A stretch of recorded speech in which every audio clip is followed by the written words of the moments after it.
Kia ora everyone, nice to see you all.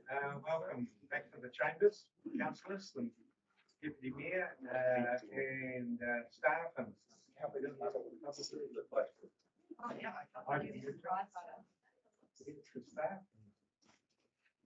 Good to see full complement. Today we are talking. What are we talking about? Good morning. We're talking about the gift that keeps on giving, the LTP. Thanks everyone for making your time available this morning. Although we're in chambers, we're obviously in a workshop, so the idea is for it to be less formal. Just letting you know, though, for full transparency for our community, we're recording today's session, and that will be made publicly available as well. So yeah, just to give you a heads up on that. So the recording's on now. Yes, yeah, excellent. Who's controlling that? The magic IT powers. Karen? It's attached to them. Yeah, it's all good. So I'm not sure I have the ability to stop recording or start again. So we'll just not fix anything that isn't broken. So shall I just kick in then? Yeah, sure. So we allowed an hour and a half? I think we've got 2.5 hours. I'm not sure that we're going to need all of that time, but just depends where we end up going. Like I say, today's fairly informal. I'm just wanting to have a bit of a conversation with everyone here around where we've gotten to. So the purpose of today is to give you some insight into where we have gotten with a draft capital program for the LTP 24 to 34. We are hoping to get endorsement from you at the end of today to take that to the next step of analysis.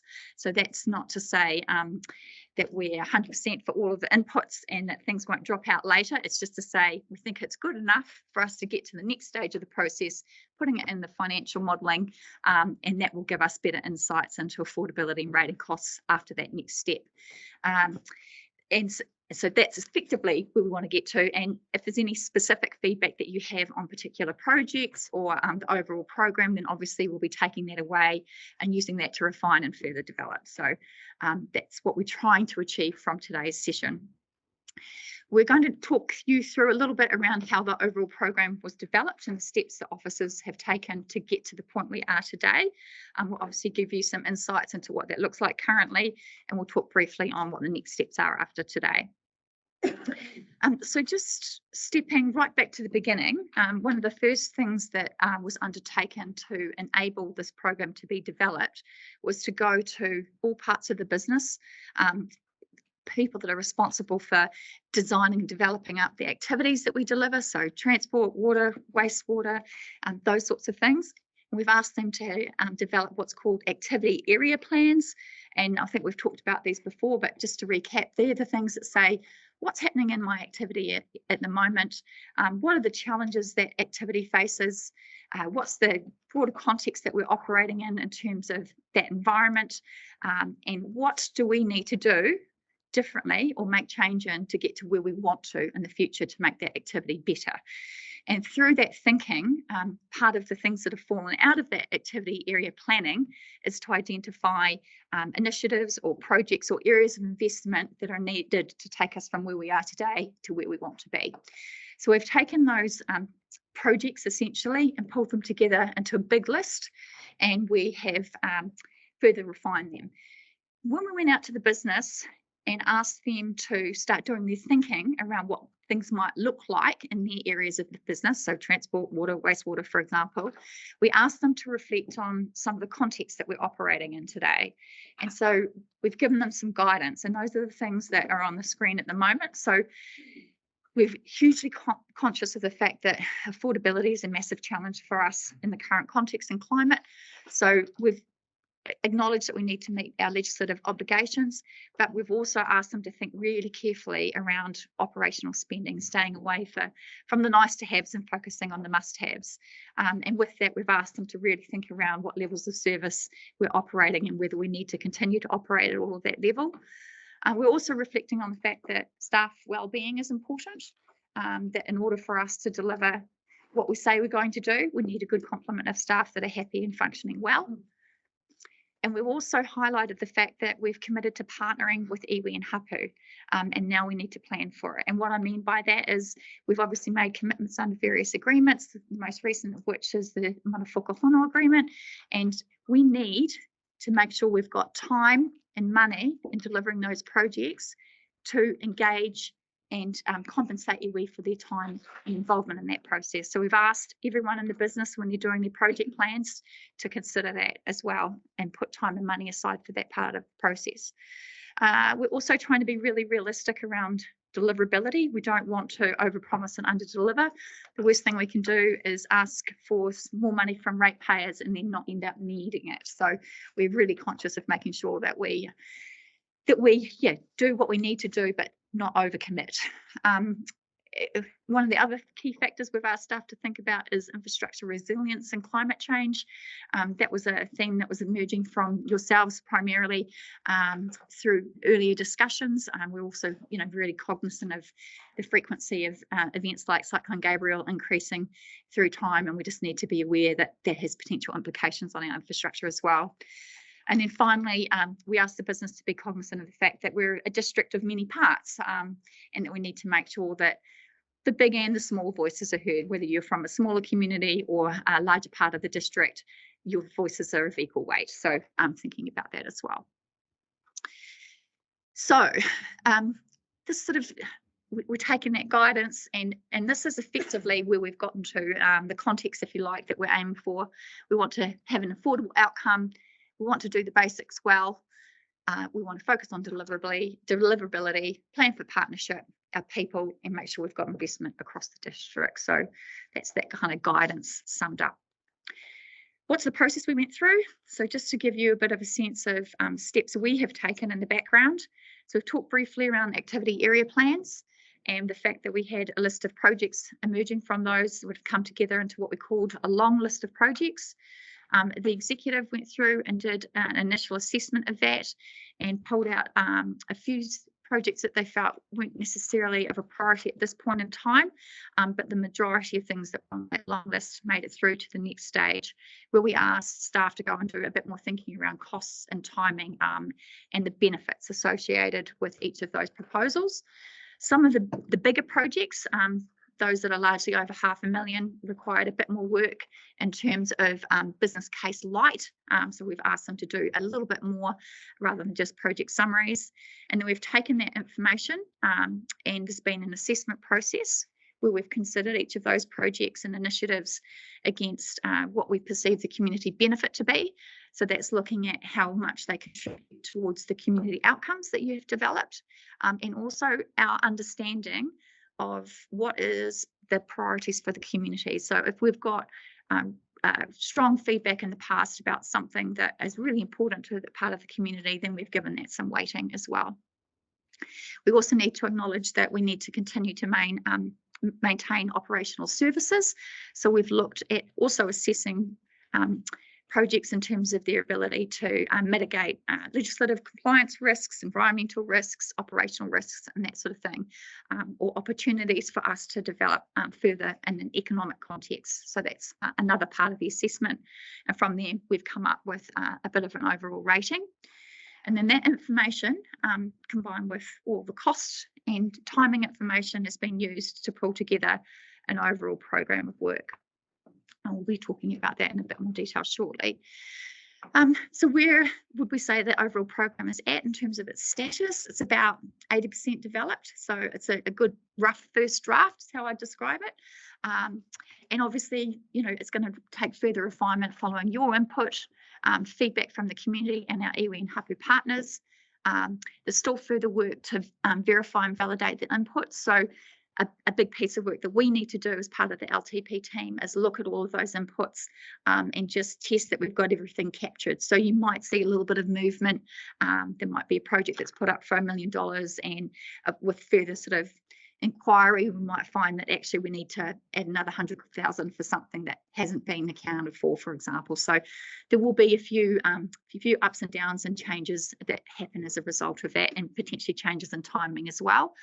And then another really big piece of the puzzle is, like I say, that financial modelling. So until we get this into our financial system, alongside the other piece of the pie, which is obviously operational costs. We're just talking CapEx today. We won't really know how affordable that is. So that's a piece of work that it will come once we've had endorsement, hopefully, from you today. And we've talked about optimising the timing of some of the projects as well, shuffling them around. Just so that you're aware, what we're presenting to you today includes 3 waters for the full 10-year period. We haven't yet stripped them out, even though we've had royal assent for the bill, I think it was last week. We're still waiting for sector-wide confirmation of the approach to take on that. We suspect it probably won't come in earnest until after the elections, but we'll see what happens. And then the other thing just to be mindful of is we are a little bit concerned that our assumptions around Waka Kotahi funding might not remain valid given the investment they need to make in New Zealand roads after Cyclone Gabriel, and that what would have been a normal level of investment in prior LTP rounds won't necessarily flow through this time, but we won't know that till later. So we've put in what we think is reasonable and what they would, under normal set of circumstances, support, but there might be some things that get pulled back by Waka Kotahi, at which time we will need to decide whether we continue and fund 100% rather than half, or whether we drop those projects altogether. But that's further refinement once we have a bit more feedback from them. We've talked about a lot of these contexts and challenges. Affordability, we know that we're in a tough economic environment for ourselves and our community. We know that we're going through reforms and there's a lot of uncertainty around that. But we've also had some updated growth modelling, which has impacted on, infrastructure that we need to provide going forward. So that's part of our specific context as well. My computer has decided to have a little holiday.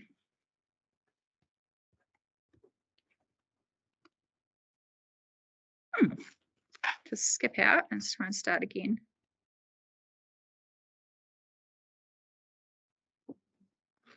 There we go. Some of the key themes that are sort of embedded and encapsulated through this program is that we're wanting to catch up on maintenance of transport assets. And interestingly, some of the early indications from the community surveys are that they want us to do the same. They want us to fix the potholes and things like that. So that's, again, just a message to do the basics well. As you're aware, we've had new drinking water standards, and it's quite a challenge for all councils, not just us, to make sure that we're 100% compliant in that, which requires further investment. But again, subject to the outcome of reforms. We're catching up on growth. As we know, our growth has been higher than we had forecast previously, hence having a new growth model. So we need to do some work on that. We've talked about infrastructure resilience, and we've got lots of community facilities that are looking a little bit tired. So it's about trying to get them tidied up as well and protect our enjoyment of our open spaces. So making sure that what we've got, we're doing well. So this is probably what you all really want to see a little bit more of, and this is what the program looks like currently. And I'll ask Andrew to join us. Andrew, as you know, holds the biggest portfolio across council and has done quite a lot of work with his team, both prior to activity area planning and throughout the development of those, and also subsequent to rating and getting an assessment of those projects. So Andrew's been quite involved in looking at the timing and also what's driving this. So I'll leave him to talk in a little bit more detail about that. Any questions on the statement? Sorry, I'm talking really fast as well. Good morning, Tim. Over to me? Yes. Hey, Do okay. you want to plug in, or are you good? No, Yeah. I'm happy to just look at that. Yep. I might need to refer to those depending on how the questions go. So look, I'll just take you through some brief themes that we're seeing here in our CapEx program. I'm not sure how well you can read the legend down the side. I might just come up here and talk you through it. And apologies, feel free to turn around so you can see me waving my hands around. So the CapEx program gets built up out of categories that you would have seen before when I presented the annual plan review. They've got a bunch of smaller CapEx programs here. You can see things like parks and reserves, memory, which have a sort of fairly steady profile of expenditure. A lot of that's driven by playground improvements, but also you're starting to see large costs appearing from erosion control measures down the lakeshore there.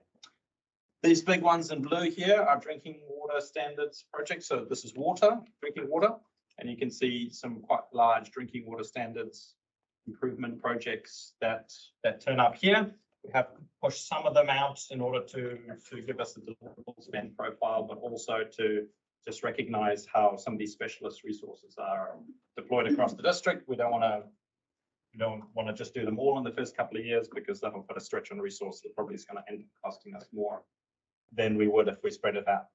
So we've done that.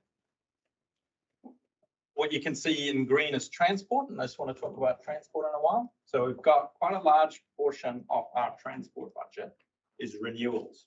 And so that's why what you'll see is as you go along, most of those sizes of green bars are the same.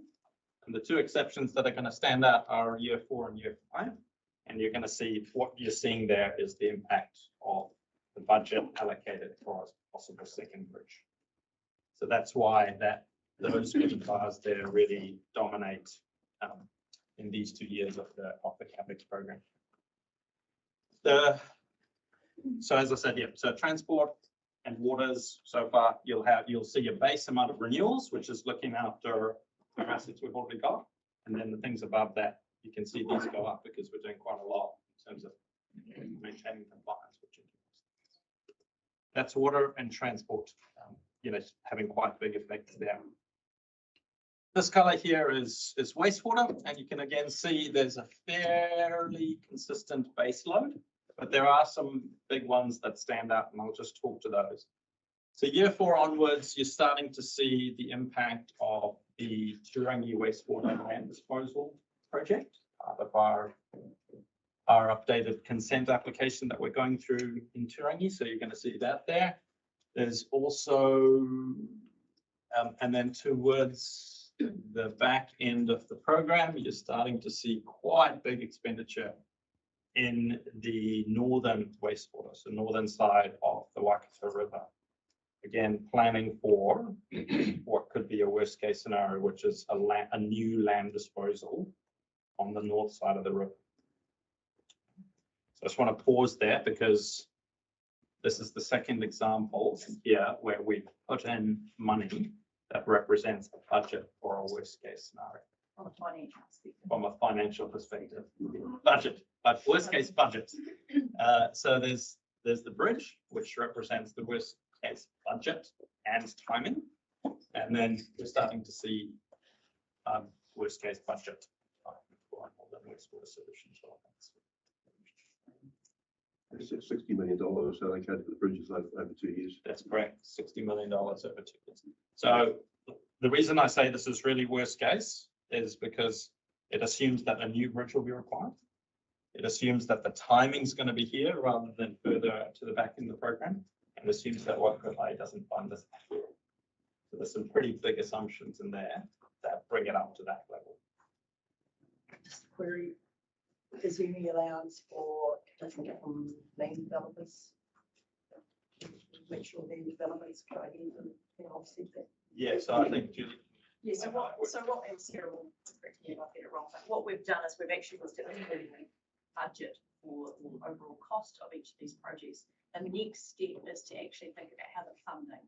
So when you put budgets into the system, you work out the percentage that's level of service, what percentage is growth, and what percentage is replacement. That then triggers what comes. So for growth, triggers our development contributions.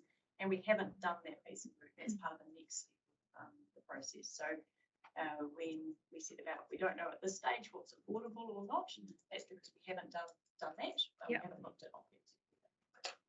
Yeah, a lot of work goes into putting that together. As you realise, we need to understand rates and depreciation reserve balances. It's a big piece of work to get funding, and then it's sort of an adjustment. If your DC is all of a sudden triple or something, then you've obviously got to look at that and then how you fund your project. So it's a big piece of work for Jeanette and the team. So it's not at this stage yet. So when we were saying with the renewals, we just had come up with the renewals, with the arrangement what the Kotai would historically had. That's for 3 years, always been a 3-year negotiation, isn't it? Yes. That doesn't include any involvement with Kotai, the budgeting. Yeah, okay, so that's a really good point. That's a good reminder for me to talk about because we are getting mixed messages from what they're saying. They have signaled that their pool of money is smaller, but they're saying that their dial is going to be set more towards funding renewals, which actually is pretty good practice, whereas it has been on safety and other improvements over the last number of years. So our program is biased towards renewals. We've got a strong renewals program, and so the feedback we're getting about the funding to match our renewals program is quite positive. What we're reading about the overall program is possibly somewhat negative. So if you had a council that had a whole lot of new roads in their program, then I would say that their capital program would be at greater risk of not matched funding than you had a council that had a program biased towards renewals. So our program is biased towards renewals. We've got a strong renewals program. It's definitely an uplift on what we have delivered in the past. There's a whole lot of work we're doing in the background to make sure that is actually deliverable. But it's a salient point in terms of it might sound like contradictory messages. What City doesn't have as much money as they have had in the past, but what they're saying is that their bias is going to be targeted towards actually looking after assets because they're getting that feedback from the public as well that their assets, what they've done is possible. Sorry, just to hear Andrew, usually we sort of look around at CapEx of 80 million a year and it's quite high, and I've got further questions once we get into the different activities, but I'm just around our ceiling, the tent ceiling, how does that all go through? And I appreciate this is the working draft of CapEx only, I get that, but I'm just, and to me, some of it looks huge, and there's some quite big ticket items in this draft. So I'm not sure if you want to answer that now, but I'll Yeah, so we do talk about like briefly at a high level. We haven't done that modelling yet because of the project funding. It takes so much modelling to get right that we could not possibly understand our loan balances. But where you really want to watch out is the big jumps, and Louise will talk about it later. But there is a jump because we cut the CapEx program last year, so there's a jump to year one. Which is about that 80 million. So Andrew did sit roughly there. But because we did cut it last year, there is a jump in year one. So any jump obviously increases generally the amount of lending. And then there's a jump in years 3 and 4. So Louise did have that later on in her slides, but we won't know until we've modelled it again and had a look at the effect, and there may be further refinement required then. Yeah, look, and that's precisely what I was going to start talking through as we get here, is that you can see, our current target is 83 million for this year. So this is, I think 84.4. So it's actually very, very close to what we're doing, including this bit, which is investments, which I'll come to in a minute. To your point about these steps, which look challenging, and that's absolutely correct. To give you a bit of nuance, a lot of this yellow, which I haven't talked to yet, is community facilities. And you're seeing quite a bit of expenditure here from both track and a large upgrade at Owen Delaney Park, as well as the fourth court at the Taupo Event Centre. So look, it's likely that there'll be some optimization there, and that possibly isn't all going to land in that year. The other point is this large erosion funding project. It's quite possible 45% of that won't be paid for by us. So that number comes down. And so when you look at those options, those sort of scenarios, it's quite possible as we go through that, we're going to bring that to look much more flat. It's pretty flat, actually. I believe that's 96 million. So certainly if you take an average of these 3 years, we're not miles off what our target for this year is. That's purely from a delivery perspective, which I've been looking at. Sarah is going to look obviously from an affordability. So through the chair, you're referring to Project Watershed, the regional council. That's correct. No, that's correct. Yeah.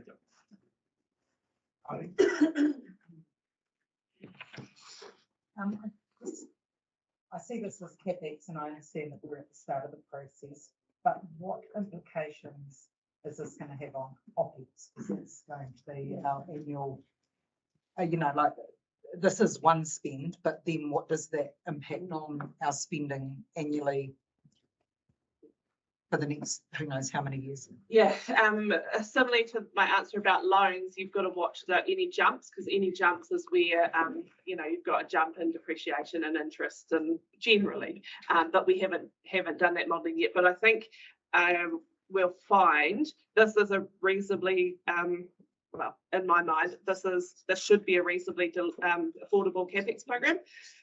There may have to be tweaks, there may be a little bit moved out, but I think we're in a good place right now. I think we will find the pinch point is actually OpEx budgets themselves. So I think we'll find, with similar things to the last few years, insurance is going up, all these big costs are going up, so and have continued to. So just to add to Andrew, I mean, you did try to keep that 80 million. That was you and your team actually purposefully tried to keep that in the back of your mind when you're looking at how you might act the priorities. And I guess one of the things that we want to talk about today is some of those trade-offs as well, because we wanted you to be aware of the trade-offs and the risks and opportunities that there are too. So just probably also just to jump back, we did actually think as a team, is this the right time to come to you, or do we need to do some more work before we present it to you? Today's the first cut. That's kind of almost the testimony. This is where we're at. I kind of feel like we're in a good space and we've come a very long way in actually quite a short period of time to get to this. There's certainly a lot more work to go to. So, Yeah. work on it too.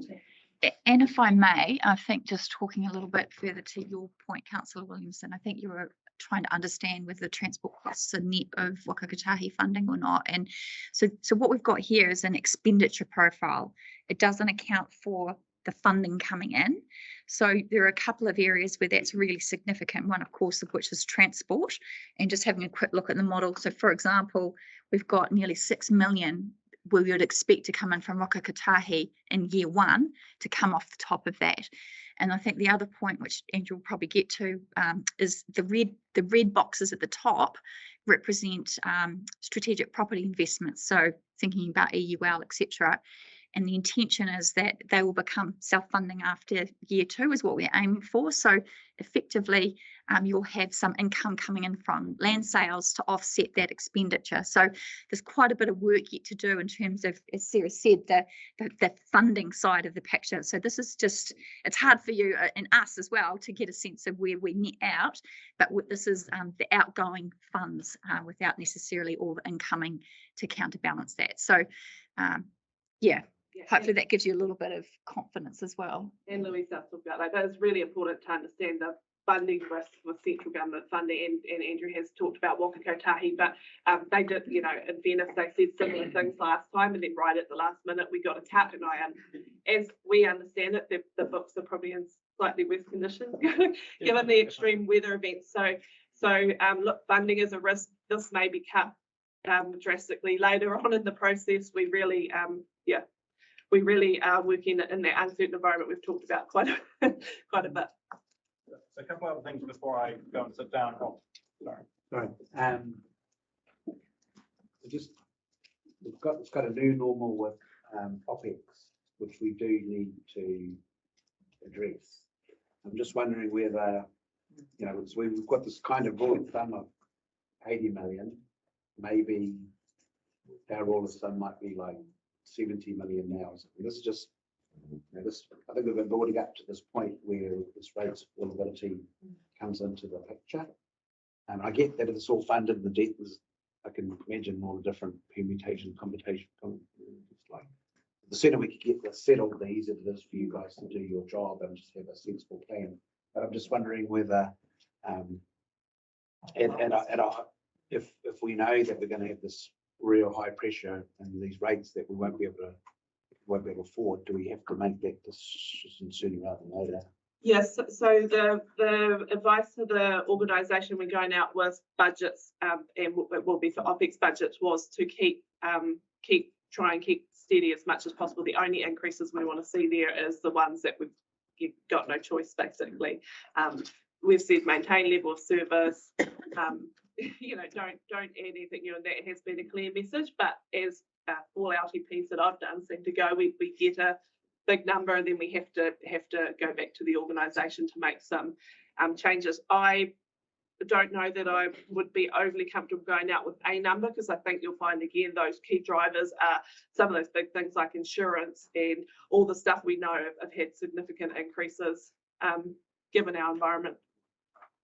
So, but we are saying keep the business, keep your OPEX, no dramatic increases. The current OPEX is, our community is saying to us they can't afford the rates that are covering the current OPEX. So year on year. So if we did exactly the same OPEX next year, it'd be a 0% rates increase, but you know, as we know, it won't. But yes, but a big part of OPEX is depreciation, interest and things on all these projects. So if we, well, I'm just talking at a high level here, but if we reduced it to 70 million across the board as our rule of thumb, I mean, you know, it could be an average, then that might make it that. And it might be that there's a whole lot of core priorities that just become the other that make it over the line to a certain extent. Yeah. So just for example's sake, if we reduce 10 million, you'll probably find 2 million of that might be covered by loan. If that, Jeanette probably have a better idea of, you know, again, it depends. Yeah. So reducing your CapEx by 10 million in year one doesn't have a huge effect on your operating costs until year two. Yeah, you know, I do appreciate all that. I'm just thinking about the longer term, maybe, yeah. Yeah. And I don't have all, honestly, I don't have all the answers. no, that's it. Yeah, I think we understand the point. Yeah. I would probably say at this stage we focused on CapEx, and that's exactly what we've done with this piece of work is what we need to do. Yeah. So we need to be able to pull it together and look at the key drivers, make some calls, and we haven't done that. The teams have put together indicative budgets. Just We haven't analysed. to finish up, I guess what I'm saying is I don't want to create a rod for our back in the future. You know, like you say, the cost in terms of depreciation balance in the future that goes into our P&L, and that's what our rates has to cover. But yeah, it's about making good decisions now, so we are in a place where we have great affordability in the future. Yeah, will, I mean, that's part of the conversation we're about to have. We will go through activity by activity, but to ask relevant questions, or what was the plan? Because there's 60 million for this and 60 million for that and 30 million for this. Yeah, Louise sent out the project list. Yes, I got that. So are we going to go through, okay, the next 10 years, what is the priority project? We can do, yeah, absolutely. Yeah, I've got some questions around, you know, in the next 10 years, I just don't know if, you know, 60 million EUL, 60 million bridge and a $30 million spend on a museum, is that deliverable? And that's a hell of a lot of money in 3 projects. So are we going to sort of give guidance around which one is the bigger priority and which one maybe be pushed out for the next LTP or whatever? Totally looking up, and I was going to sit down and let you do the talking because there's a couple more points I wanted to make on the profile, but then absolutely at any point. Just really quickly to address Danny's depreciation comment. I guess it was for the last few years that's been a big topic of conversation, but the reason there was such a rates impact from depreciation increases is because we revalue our assets and we fund depreciation, which is quite different. So we're looking at around about that $1 billion, and when it moves that 20%, that's where you have a massive, so in the scheme of things, a $10 million capex reduction is reasonably minimal on rates. We will have a separate session on operational topics. Yes, much later. Give us a couple months. But in terms of timeframes, so Sarah, I mean, we're talking like October maybe? Late, probably November. So just to manage expectations, there's a whole lot of work that we need to do before we bring that piece back to you. Yeah, we're looking at the timeline this afternoon, but it's likely to be, I'd say, mid-November-ish. No problem. Carry on. Through the chair, just to add to Danny's comment, I mean, yeah, limiting it to 70 million overall, I mean, it just basically build less stuff and pay less to maintain it. I mean, it's simple equation, yeah, put simply. So can I answer that part? The biggest component of our infrastructure CapEx program is renewals. That's keeping our assets in a fit and working condition. We've done quite a lot of work, particularly in water space, of figuring out how much it costs us to maintain things once they're past their useful life. And rather than do that, spend the money to fix it. And we're pretty much at the crossover point, so that if we spend less on renewals, we would spend more OPEX maintaining it. So it's actually what we're looking for is the most efficient spend. And sometimes rather than fixing a pipe 10 times, we'd rather just plan to repair it before it breaks the first time. So a biggest part of our CapEx program is core infrastructure renewals. No, highly discretionary. So, through the chair, I mean, I don't think we're suggesting doing that. It's just more around, we've still got rates of affordability. And so we're just highlighting that now. Yeah, it's more new stuff rather than replacing what's, yeah, I think that's. Yeah, look, and as Councillor Park mentioned, there's a couple of chunky ones that we will certainly get to. I guess one of the sanity checks I did is if you take the bridge and you move it slightly away from the worst case scenario, then your first 5 years actually averages out to just under 80 million, which at this stage of the program, advice from my colleagues who've done this many times before is pretty good for where we are now. So I guess I just wanted to give you that assurance of why I'm standing here to defend this, is because I think there's a couple of options that really flip this from looking at points quite challenging to actually quite well within what. That's the worst case scenario too. Absolutely. Bridge is not out, of course. That's So, correct. It would be nice for the actual owners of the bridge to pay for the new bridge. Oh, So I'm sure you haven't lost that. I know you don't pay the numbers and all that. Worst case scenario. oh, absolutely. And I think it's always important to start from a worst case scenario perspective, so you see that rather than come and tell you later that actually it's going to be more than we thought. So this is what it is. John, obviously through this, we haven't got crystal ball that, and without oversimplifying it, obviously Louise just mentioned in the long term, we've got those big red chunks in years 3 and 4.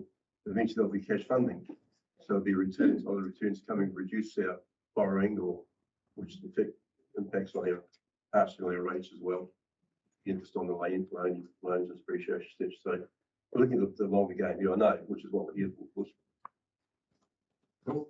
And like the last point I really wanted to make is what you're not seeing here is landfill, because one of our assumptions in our significant assumptions, which you received the last council meeting, was that we continue to operate the Broadlands Road landfill.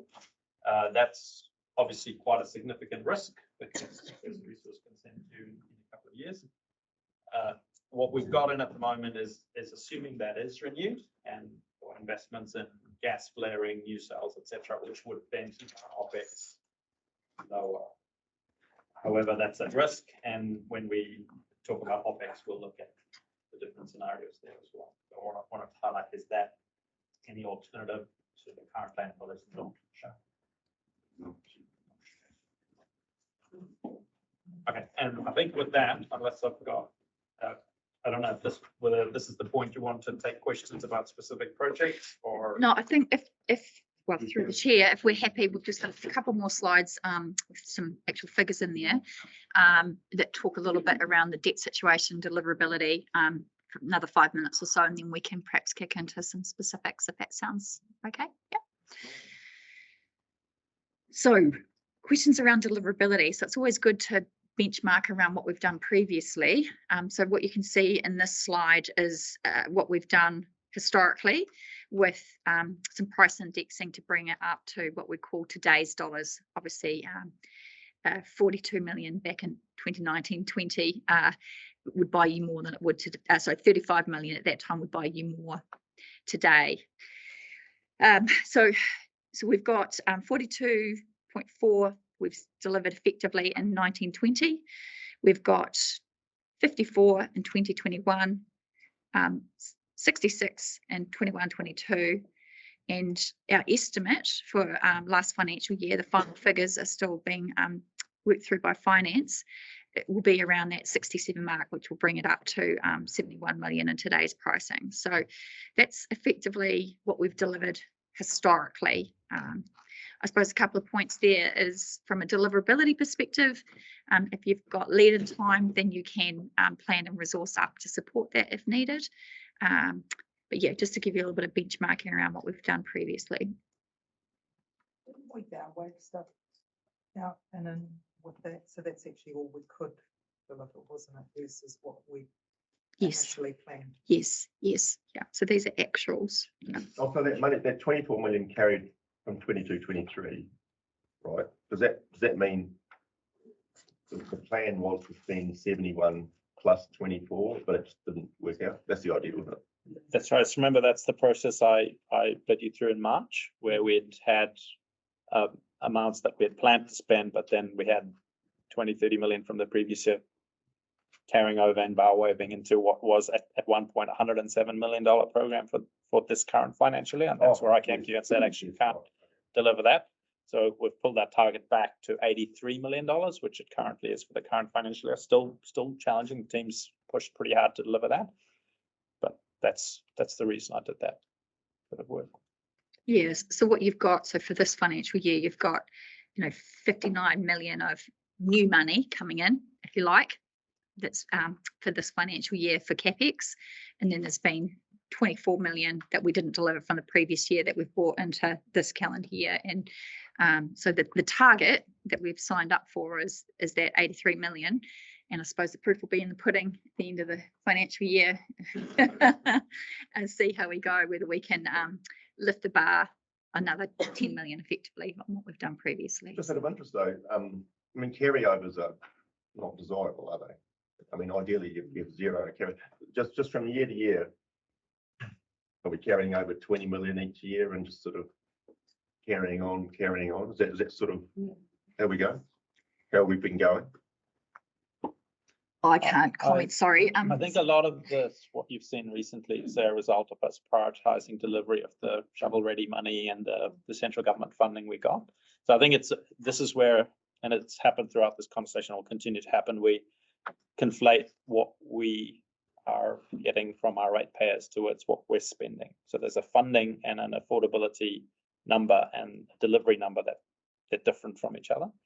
So from a delivery number, 83 million is what we're aiming for, but we certainly took less money than that from our ratepayers because we got a whole bunch more. I suppose I'm asking, are we regularly over-promising? I suppose that's what I'm asking.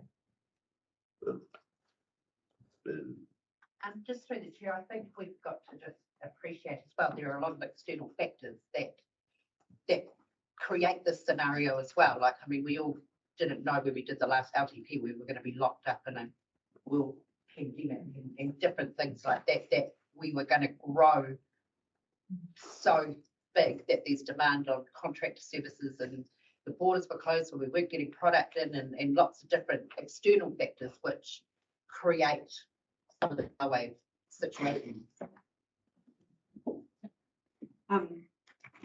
Sorry, through the chair, I was looking at who was answering.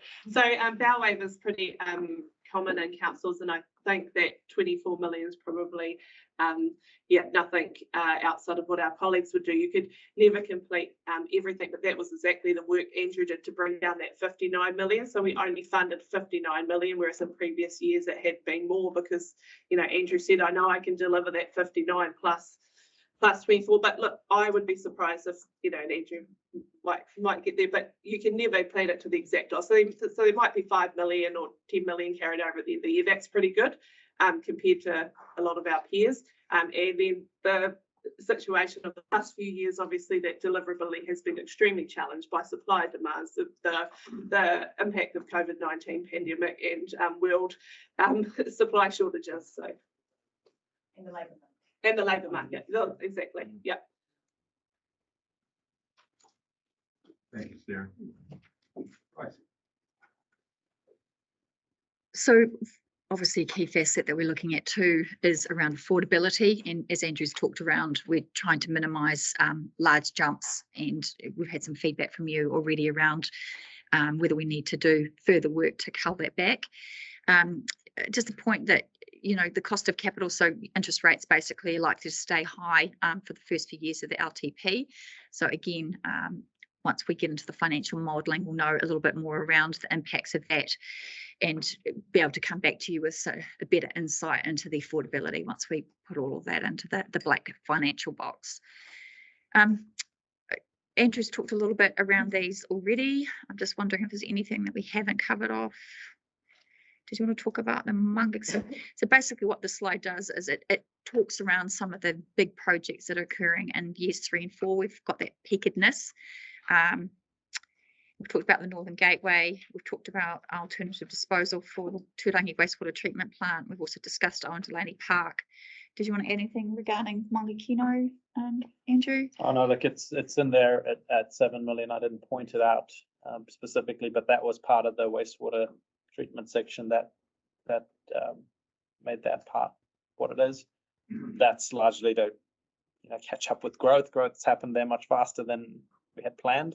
That's a theme when we get into talking about individual projects. You'll see is that the growth model we used the last time we did this, I believe, was both reasonably out of date and reasonably pessimistic in consideration of what has actually transpired.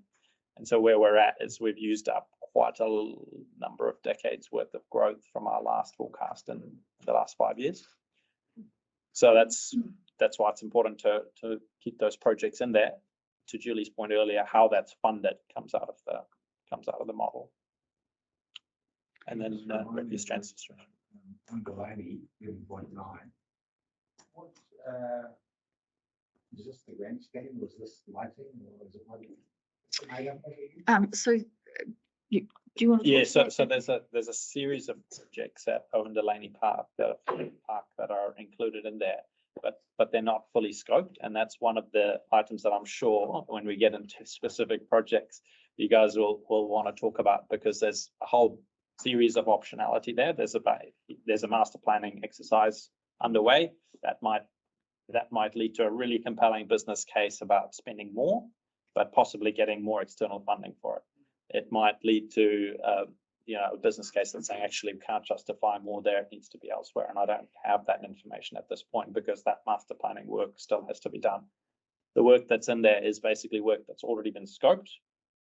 The lights are happening actually before this LTP cycle starts. So there's additional funding. And then we've also got central government funding for the seismic grade of the grandstand and corporate lounge. So all of that together is part of the OD Park upgrades. Probably one to delve into in a bit more detail and look at the business case. Probably won't be today. Central government funding. Yes. So we got $3.579 million of better off funding for Owen Delaney. 3.579. Cool. Any questions on those? One, Councillor Taylor.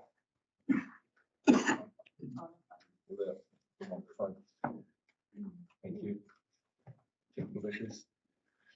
Just conscious, we've gone out recently with the sport and rec strategy. I heard mentioned earlier on about fourth court at event centre. I'm just wondering, and I'd like to see it up there in that list. How far down the track are we with that? Because there's lots of conceptual thinking, lots of people who'd like to be at the table. And we've made some, no commitment, but we've opened the door and people have walked up, and I'm just conscious we don't cut them off at the pass. Yeah. To the profile, yeah. So I didn't mention that specifically in there, but that's just where it's setting up. That's in this yellow year 3. No commitments at this stage. It's the business case in your. Oh, you haven't got the business cases yet. No, they've got the project summaries. They've got the summaries. No, I don't need to go into the business case.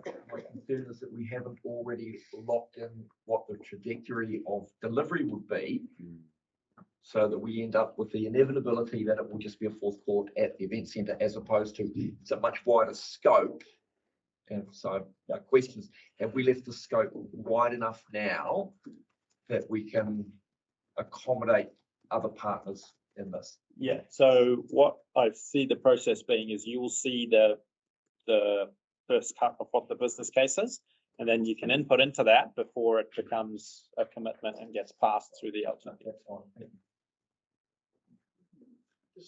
Off through the chair, just a confirmation, if you like.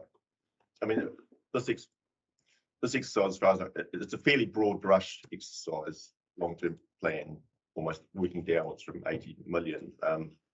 So some of these cost estimates, for example, are fairly ballpark. I mean, they have to be. And yeah. So I'm just affirming in my head, if you like. Say for some of these, well, some of those are very broad brush, and we're not. Some of these might even drop off completely. Yeah, and then that's just the way it is. Is that all right? That is a really good point, because there are some that are specifically in that category, and there are some that are quite precisely known for the next 10 years. So when we, for example, particularly waters, where we know the lifespan of every bioreactor, every digester tank, and we are projecting out their replacement cost with globally indexed cost increases, we know those renewal costs really well. So those are not, obviously they're not from 83 million down, they're built up from what our assets are and what the cost to renew is. So there's some of those that are really precisely known, and there's others that are quite broad brush. Northern Gateway absolutely is probably the best example. Absolutely correct. That is very high. Yeah, and just even like some of those upgrades, Mangakino, 7 million. That's one of those. That's pretty precise, yes, because we've done the similar sort of wastewater treatment upgrades in other places. We've calculated escalation costs. We've got supplier quotes, so that's. So by putting in the long-term plan, that's affirming we agree it's going to go ahead. But I mean that'll come up to in year 3. That'll be thrown into the annual plan budget. Yes. So between now and then, well, for whatever reason, probably not, but it could drop off when we. And Yes, it could, but what the process of starting projects is that we would update the business case, and if there's a significant change in what was passed and approved by council as a capital works program, then we would look at it. But if once you pass your long-term plan and say these are the projects we're doing based on this business case, it's kind of the way I see it. It's up to us to deliver that unless the circumstances materially change, in which case we'll tell you and have that conversation. But particularly things in year 3. Yeah, just sort of on a similar vein, just for me, it's quite important in terms of the language, because we've had some communities saying, hey, look, you promised all these things. So we need to be always clear in terms of how, if something's in the plan, how certain that is, and certainly in terms of the engagement, not creating, not even unrealistic interpretations, but the perception of people us promising things. I think it's quite important. So there's going to be a step. So let's clarify that. So this is all in this whole list that's on the really tricky thing to log into, is in the graphs, and I think there needs to be a little bit of. I mean, we've got to be careful in terms of there's different communities and everything else, but we need to go through that. So do you actually do, like, I know you've got all our policy type things, do you actually do a bit of a multi-criteria decision sort of analysis platforms to give you your answers? So effective, in a way, yes, but what we've done at the moment, and if you look at that profile, is we haven't taken anything out at this point, right? So all of these business cases, we haven't said no to any of them, because that's kind of for you guys to. So the filter that we're signing up to in terms of affordability, not putting pressure on staff, all those sorts of things, hasn't gone through this. It has. Okay, yeah. And there are scores. Each project has a score. So if you come back to us, by all means jump in. But the way I see it is that a think if you tell us, hey, look, we really don't want to do this, then we'd go back and say, hey, look, this, the reason it was in is because it got these scores. You can kick that around, disagree, and then come up with a reason why it's in or out. So that's the process I expect will happen at some stage. And Louis sent a detailed memo out about how we, scored each project.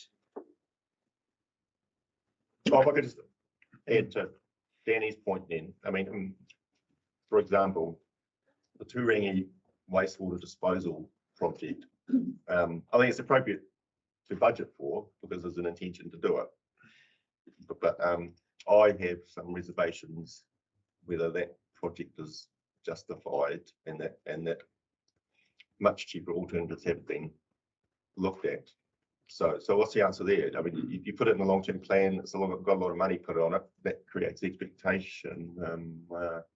So you will at some point get the business cases, all of the business cases. Yep, and that's then right.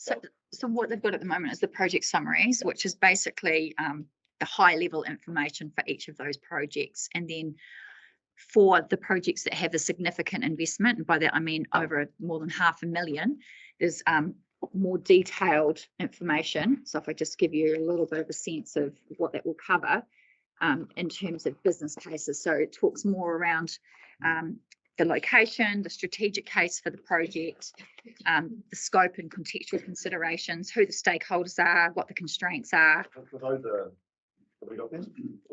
Not yet, no, but we can make them available to you imminently. So we can get them out to you and you can have a read.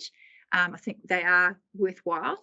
We are still just going through a bit of a QA process for some of those, but we can make available what we've got currently. But what you do have is the high level, what is the project about? When is it planned to be done? What are the costs associated with it? And then the more detailed analysis for the larger projects and the equivalent of these documents. So there is more information available, and we can send that out to you. So that's no, I'm conscious that if we tick this off and there's a big number of projects on there, that does create expectation. We can't just flippantly. not at this point in time. No, I would suggest that what we will do. Oh, sorry, Sarah. Yep. Oh no, you're right. So today was about, this is what our very first cut draft of the CapEx program looks like.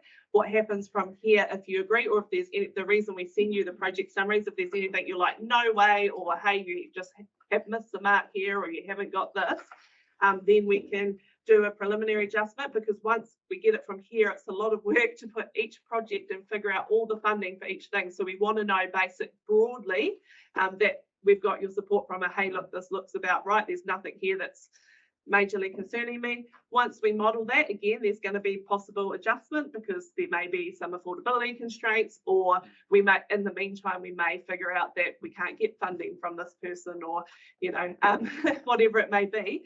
But this is a first cut. Hey, are you guys comfortable where we've landed with this? And we'll move to the next stage. Before you sign off the full capital program, you'll have all of the OPEX information, and we will get you business cases. But I sort of think that's probably a bit further down the track, because things might move, business cases will change slightly because of our process of looking at affordability. Oh, so just long-term plan, we sign this off. There's a bunch of stuff we want to build, including lots of ticket items. If we come up with something in the next 12 months that we think of, just pops up, and it's a few $1 million, whatever.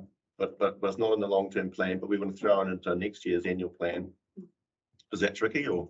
That's why we have annual plan processes, and you'd probably find, particularly for smaller items, again, it depends on what changes there are. Sometimes we have an annual plan process that does, like we did last year, a full process of, hey, this is the CapEx review. And sometimes we, if not much has changed and there's not significant drivers to move things, then we would do a full annual plan process, do a mini annual plan process would be just model that LTP and. No, I suppose just, there's a threshold, maybe there's a money threshold, 10 million. We just want to do something for 10 million. We just want to throw it in there, and it wasn't in the long-term plan. Let's bang it in. No, so annual plan, you have that that ability to add any size project, but depending on the size, depends on what community consultation Nick and the team need to do.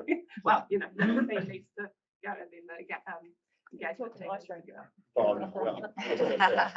So Could be enough. The first year of the LTP is your annual plan too, so just to be really clear, you're not doing two processes this time, you're doing the LTP, and that first year is how you set your rates and becomes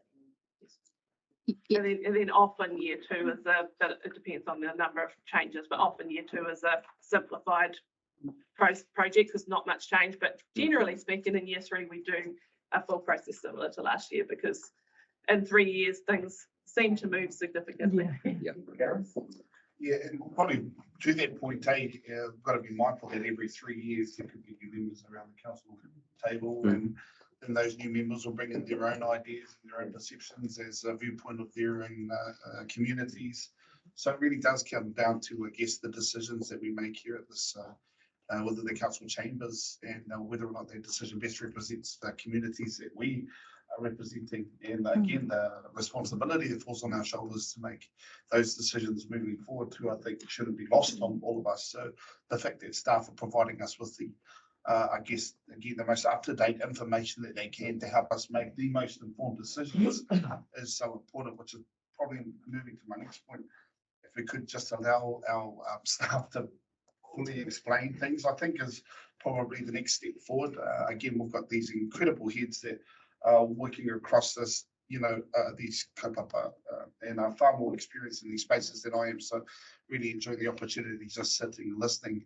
But again, whatever comes up in our annual plan or over the next 3 years within our LTP, again, just snapshots of our time here in the council chambers, whether that expands over multiple terms, time to tell. But yeah, the fact that you have to work around that too, who's at the table, all that kind of stuff. So I just wanted to make that point. So.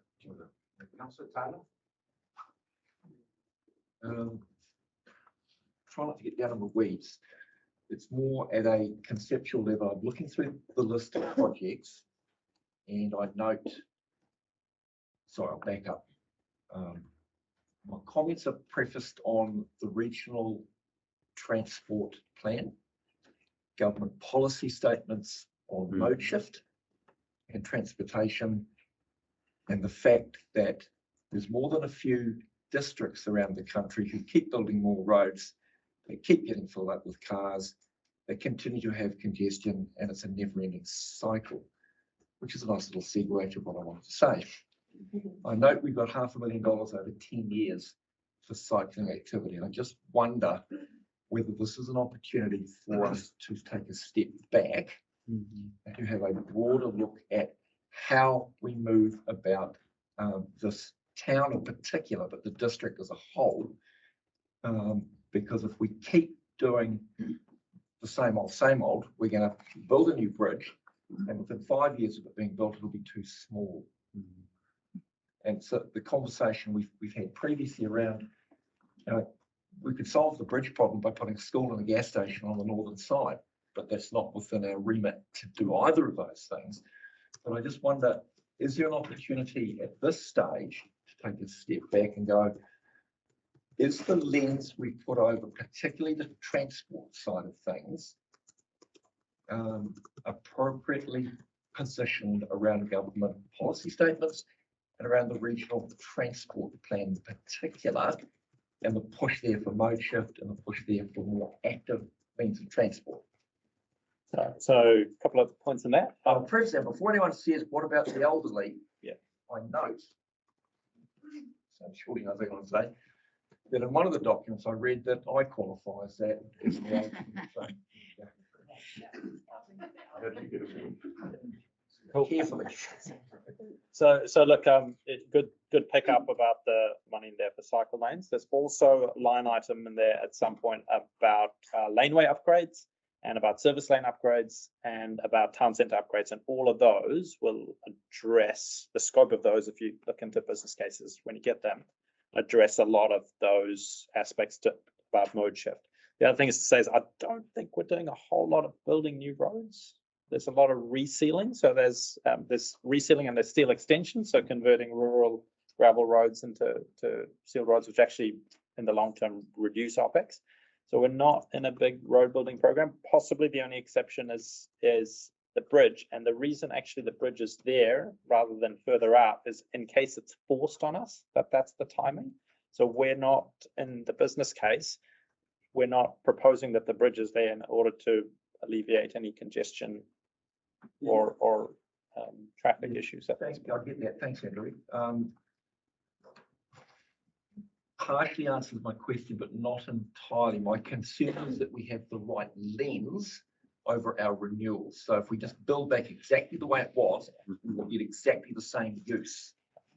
But if we change the way we build, like the renewals, I know we're not building new roads, but we're actually renewing. You see what I'm getting at? So if we renew them in such a way that lends itself towards mode shift, then you're actually achieving an outcome. If I look through the guidance on activity planning, I mean, this comes into infrastructure resilience and climate change. It was also one of those threads that came through your recreation and sports strategy, where we talked about investment and renewals, and we talked specifically about paths. If you've got a 600 mil wide path, when we replace that, we're thinking about maybe a 1.2 or a 1.4 meter path. Then it becomes a shared pathway, and then so certainly that's one of the things that you've emphasised in your policy direction in terms of transport, not only in road corridors, but also in reserve spaces as well, given that they all act as a connected network. I'll finish with that. I don't want to get down to, when we do this street, you need to do this, or you need to do that. I don't want to go there. What I'm asking is that we apply an appropriate lens to everything we do in this space, that we go, does this take account of these matters? And that will influence what you physically do on the ground. I'm sure that's the case. We'll just make sure it's clear in the business cases. Or you just bump it up to 2 million.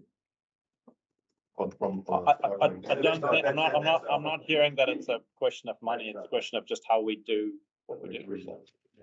I think so through Kevin's point about modal shifting, right projections are all from the length, have they unintended consequences as well, in terms of how we manage this sort of transportation. Cool, what have we got next? Sure. The next slide just highlights a couple of projects that we know are of high interest to different parts of the community and potentially yourselves, just to give you a bit of a snap. But I think we'll probably address them when we think a little bit more around the specific list. So perhaps we can get into project specifics when we finish up, but we just wanted to give you a little bit of a snapshot around that. And then we're into questions. So was there any particular questions that we haven't already addressed, or shall we kick into project specific feedback, and I can pull up the list that I sent you? We can go from there. Thanks for the chat so far. It's been good. Yeah, sure. This is non-exhaustive, it's just a selection.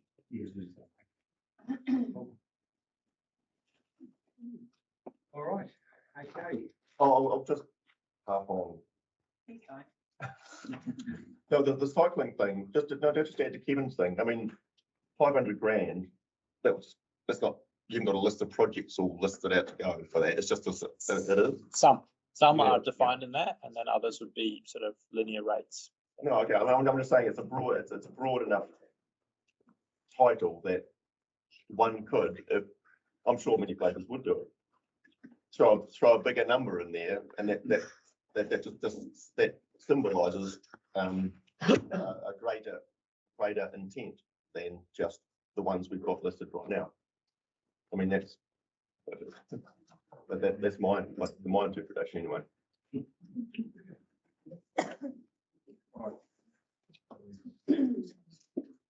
Okay. All right. When we come up to the next bit, I'm interested in the Northern Gateway one, just the particular stuff around do we really, really, really need it?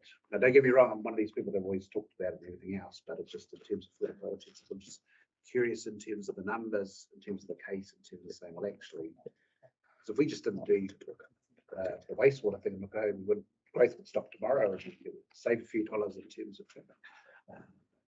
that's a good plan, put on the court. But yeah, just that interested in that side of things, the driver. That's what Taylor. Can we put the last slide back up again, please? Sure.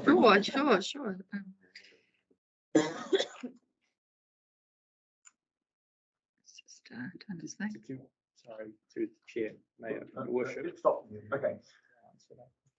My concern with the way the Taupo Event Centre fourth court and floor repair is worded, that does exactly what I suggested we shouldn't be doing a minute ago with our sport and rec strategy around, there are a range of different options, but if we word it like that, we send a signal that we've already locked ourselves into a particular course of action. My preference would be if I could request that to be changed around increased court capacity, whatever that looks like and wherever that might be.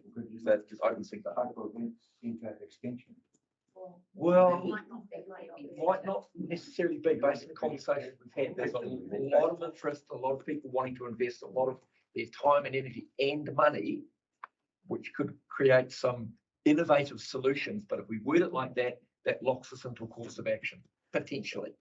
Yeah, so I think that's absolutely fair. We need to work out the right definition of scope, because the danger of not having the scope well defined is that we can't then define costs, and then we'll keep coming back here to say, actually, the scope wasn't what it was, we can't deliver it for the budget. So I think there's probably, that sounds like, I've taken a note, that's one that sounds like we need to spend a bit of time on with you to get the business case right, so that the cost can then be right.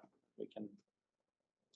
Feel free to jump in, because you've been party to this too. Yeah, I think what we're getting at is that we have private sector interest in alleviating the issue of the fourth court, which means we're not going to need to spend anywhere near that, which would be great. Perfect. So we just want to be able to incorporate that, because they're putting a lot of time, money and effort into getting their business case ready to give them to us. I'm pretty sure that's already in here, because done what Steve has told me, but it's unfair to ask you to know that because you haven't seen this. So, yeah. Hey, during the event centre, so can you start back in where that is exactly at the moment? Yep. So You we- promised it. sorry. You promised I it. Was that- Thank you. think that was our. This is our man.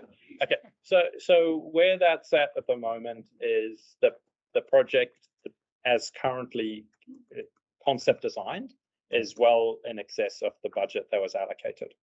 So partly that's a reason of where it's located. So it's on a greenfield site, and the option of having it closer to the town centre was discounted quite early in the selection process. That's been reopened with the co-governance committee and with representatives of selected landlords in town centre. So they're supportive of us exploring having that built to replace some of the, I don't want to say derelict, but suboptimal buildings in the town centre. So we're exploring that at the moment with the landowners. The next step, if we come up with something viable, is to take that to the hapu as directed by the co-governance committee, then to the co-governance committee. And if the numbers stack up and the concept is sound, then it will pull it back into line with the business case, which, by the way, is something you guys are all going to get a chance to look at again as part of this long-term plan, because that expenditure was in the first year of the long-term plan that you're currently looking at. So once we do all of that, so that's a really good example of a business case, which at the moment isn't updated to reflect all of these latest discussions we've been having. You happy with that, Gary? But no, that makes sense. Absolutely makes sense what you're doing here. You got some of that commercial space already. Well, I think particularly when you get such massive response from the community for the support of that, that to be able to sit around the table today and say, oh, no, we're gonna pull it off, you can't do that. So what we're trying to do is put that back within budget and also trying to alleviate some of the negative effects it was going to have about pulling people out of town. Well done. Come on board, Christine, let you. Me, it's absolutely, I came up with that. No, look, something will have to happen to that Kinloch Hall at some stage, but remember, we're also looking at the kindergarten, which is wanting to be both. And I'm hoping we can find a way to support that, so maybe it comes under Kinloch Hall, I don't know. They'll be coming to us for them in the long term. I just dream the wish. I think, and maybe the answer is we've got possible second, but no, we need to deal with Kevin's issue and some Christine's issue. We use that word possible a bit more, just in terms of this thing where I don't want to be saying you promised to do this if it turns out later that it's not a good idea. And don't get me wrong, I'm happy that we need the discipline of a long-term plan. In the ideal world, we have a bit more time as new councillors, but it's just life and we're just going with it. But yeah, I think we need to be clear to the community that this is best intentions or aspirations when we're talking especially year 3 onwards. And yeah, at all times, I just don't want, I've already had one group of residents in a particular area who sort of said, well, look, you guys promised us all this, and I'm going, thank you. I just track into them. They were sort of saying, what's supposed to be done yesterday, sort of thing. Track. The activity centre, yeah. Oh, the event centre by another name. Yep. Yeah, take that point. We don't promise. One quick question before we start. And so I'll explain my ignorance here. I looked through the line items on these, and a lot of these look like business as usual, relatively detailed, low-level stuff. And I just wonder, should that just be dealt with rather than come to this table as part of a long-term plan conversation? So please tell me I'm wrong on that, but I'm looking and going, should we really be discussing $17,250 if you brought that to be able to say, just come and do it? Yeah. I mean, no disrespect, but it's like you come to a $60 million item, great, let's get into the detail and let's have a conversation. But a lot of these other things, I'm thinking, why are we even discussing this? No disrespect. So look, I correct think my misunderstanding. Oh, look, yeah, the intention isn't that you approve each of these line items. This is a comprehensive list. So you pick from, I think the conversation now is you tell us which one of these you want to discuss and we'll discuss them. And I'm just going to confess that I don't think it was our expectation that we were going to go through line by line today. This was us being transparent in terms of the work that we're doing. In fact, I reassured the team that we wouldn't be going through line by line on projects because we're not in a position. Because we're not in a position to have given you the business cases, so we'd be eating that stuff that we can. Of course, if you've got questions or comments. Just in light, these on page 6, I think it is, Wairake linking the steam bridge to Wairake Drive. I'm not sure what the exact wording is there.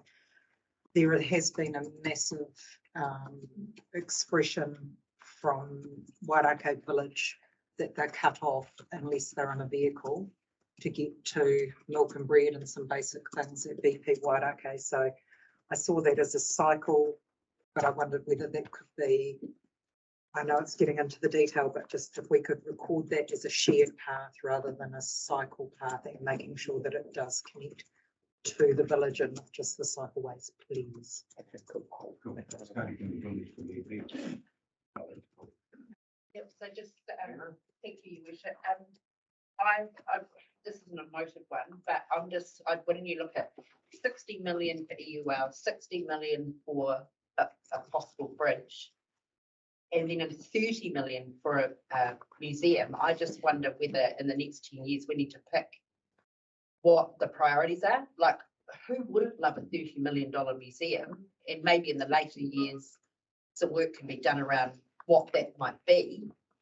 But and to me, getting the co-governance that's been sitting around since I first became on council about for the museum and things like that, I think is work that needs to be done in the next few years rather than a $30 million capex spend. Yeah, look, absolutely. I'm just trying to see if the dates are there. So that is fairly back towards the end of the. Yeah, no, I understand that, but I'm just putting it out there because this is the place to have the conversation that I don't think that's a priority, to be quite honest. And I think we got the feedback from our community in regards to council's building. Similar figure, that was not acceptable. I can't see this. Okay, we'll take that on board. To help us. That's what I mentioned with the museum, obviously I support it, and obviously with that going back, there was conversation, the arts and cultural heritage done through central government that may have changed. 1/3, 1/3, 1/3, that was a conversation. So 1/3 of the money would come from council, and then the rest would come from other means. So on that basis, I don't think things do change. And not be change the government may change, but obviously on that basis. Oh, through the chair, just, I've got a couple of questions, but on that museum thing, is that one of these things that we can, I know very little about the museum, but it seems like a fairly big line item.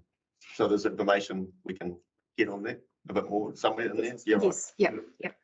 And what I'd say is also there's a Ngātoi Arts and Culture Action Plan, which involves further fleshing out what that would look like in partnership with Te Wharetoa and Ngāti Turangi, etc. So there's a big piece of work to go into that, but totally take on your point, and it's clearly one that you'll get a business case on to read in detail.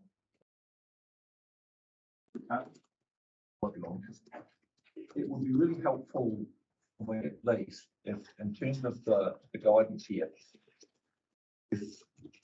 and thank you for a comprehensive list, that is great, but if we were to remove all of those which we are legislatively mandated to do, because there's no point in us discussing it, we have no choice.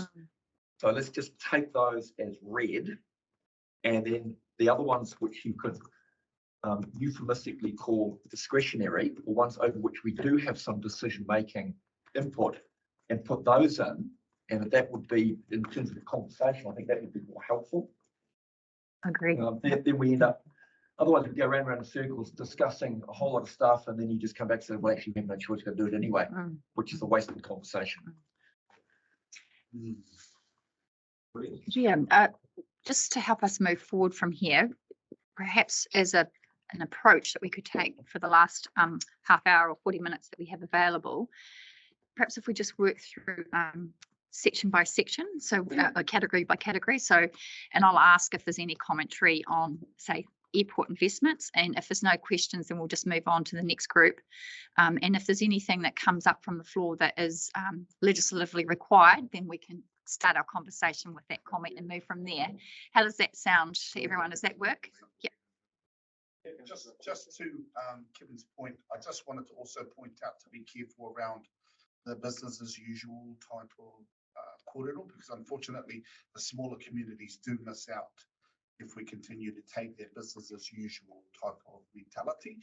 So just again, just to Kevin's point, I think just to be a bit careful about some of the projects, and we just go, oh yeah, that's going to happen, let's just make it happen.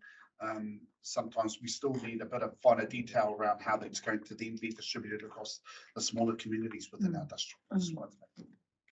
But yes, let's do. Thank you. Something,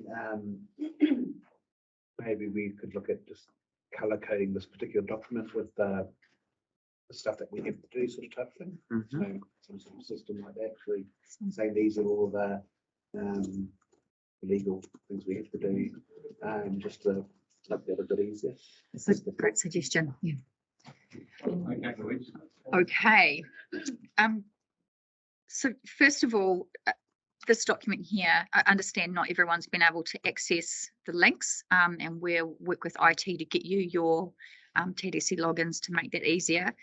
And what you will see once you do have those is a document that looks a little bit like this, which will give you a bit more detail around the project, what it's trying to achieve, and some forecast expenditure, project dates and finishes, etc. So that's the level of information we wanted to make available to all of you. So we'll get those logins sorted today. So if you haven't already had a chance to do that. So are there any comments from the floor regarding airport investments? Oh, I do not know why that has not changed up there. It's changed on mine. Share a different screen. I'm having some technical difficulties today. Yeah.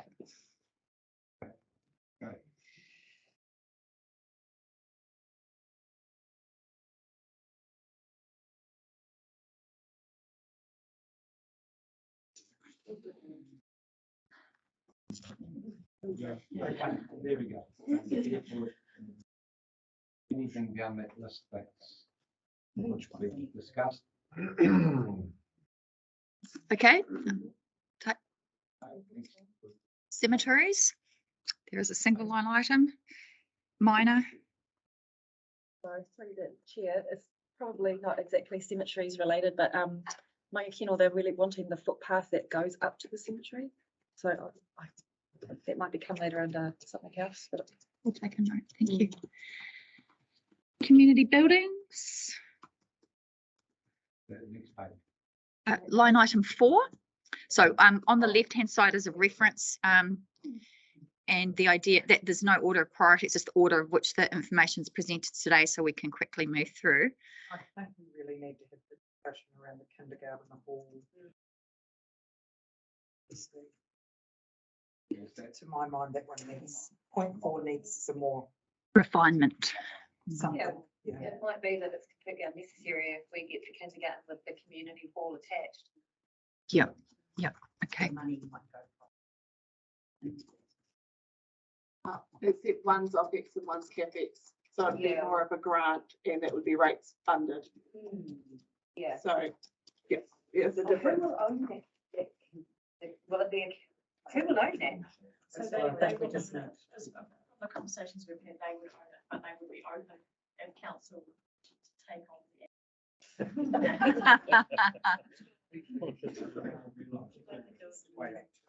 Yes, I know. Just the- Yeah, but it floods and it. Yeah, Not a- right, it's there, the right spot. Yeah. And the C, is he a CBD? Now, anyway, good discussion by Kylie, that, a good suggestion by Kylie that we have a further discussion on that one. So just through the chair, probably Rachel, it's Christine's left, just around Cadlock and the possibility of what retail space or a, I mean, it's just not going to be just the Cadlock store forever, I would have thought. So Absolutely, because that's entirely developed. I know, but I'm thinking if it is an extension to the hall, how does that impact on the future of what a community hub retail space, if a cafe comes back in that area, is there more holistic? Well, there's the structure plan, but that's, I know, 20 years old and due to be done again, and whether or not there'll be another with the area or so on, I don't know. Yep. Short answer. So I can speak to that question. We originally zoned some land for commercial development in Kinloch. There was no demand. So the developer came back to us and said, we just can't find tenants. It got turned into higher density residential development, for which there was demand. Certainly we'll be looking at the Kinloch structure plan and reviewing it as part of that future development strategy that I've talked to you about. And we're looking to do that sort of in the next 6 to 12 months. So there'll be an opportunity through that to signal what our intent is around future commercial development and the settlement there. Presumably, even now, somebody wanted to construct something out there, they could still apply for resource like anyone else and we could address that. But it just hasn't been the demand. Yep, correct. And there is some industrially zoned land out there where the boatyard is, as an example. So there's the potential for people to purchase land and change its use. Yeah. I just want to make the comment to stop spending money on old dungy buildings that sits in a puddle. It just seems 840,000. I just think it's crazy. Like the building must be 60, 70 years old, and we want to throw another $1 million at it. Who's next to the The area out there, Yeah, area. Yeah. the building. Anyway, I think it's in my paper. It's a good, is that all right, Louise? Yes, of course. Detail on that.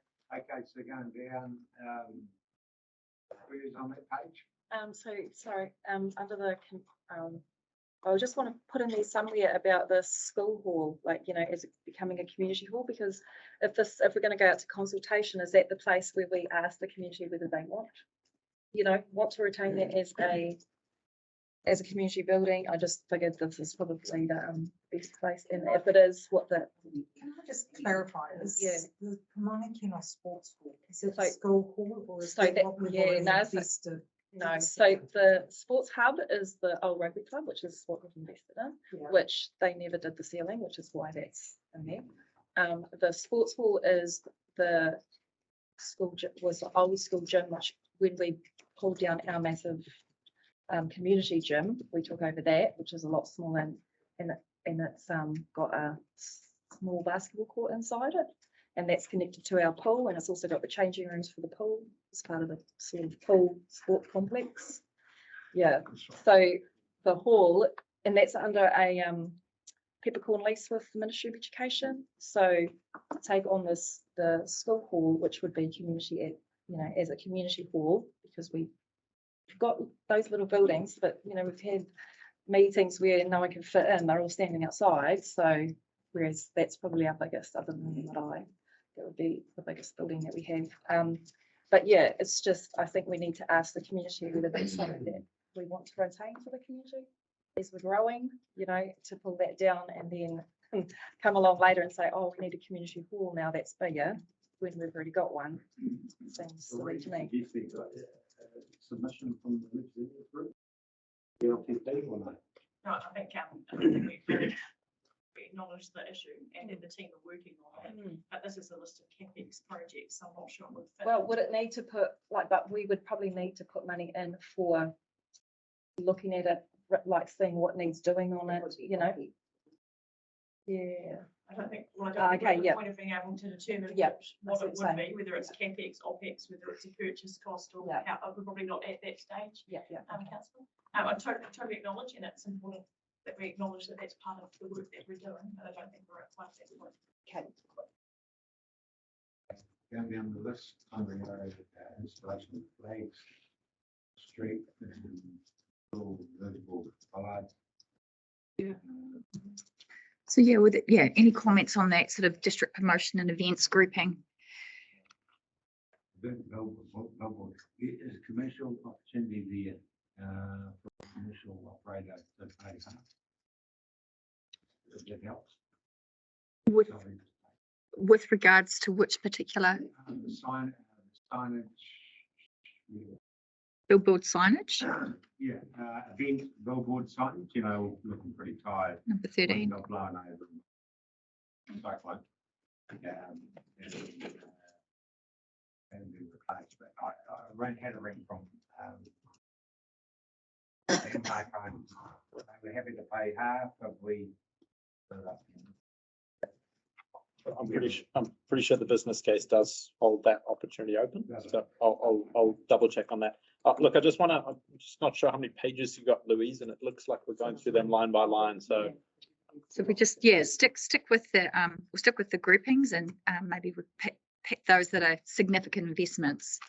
So we've discussed the museum building, and I think my understanding of the feedback received is it's not a priority. I just want to confirm that that's a view generally held. so we're going to get them the business case for those. What is the book contract? That's a good answer. I believe that's replacement of library books, so an ongoing regular expenditure. Not every year. It's about That 10 is. 10 years. 300 every year. Sorry, my question on that was the Aura Garden renewal. What it's- line item was that? I'm Sorry, sorry, that's number 19. 19. Is that that's the little garden? In the museum. That's the little garden, we spend that much money. And then we'll say, oh no, we won't do a hall. That's for a whole community and that's like a little 2x2 garden. Yeah. Yeah.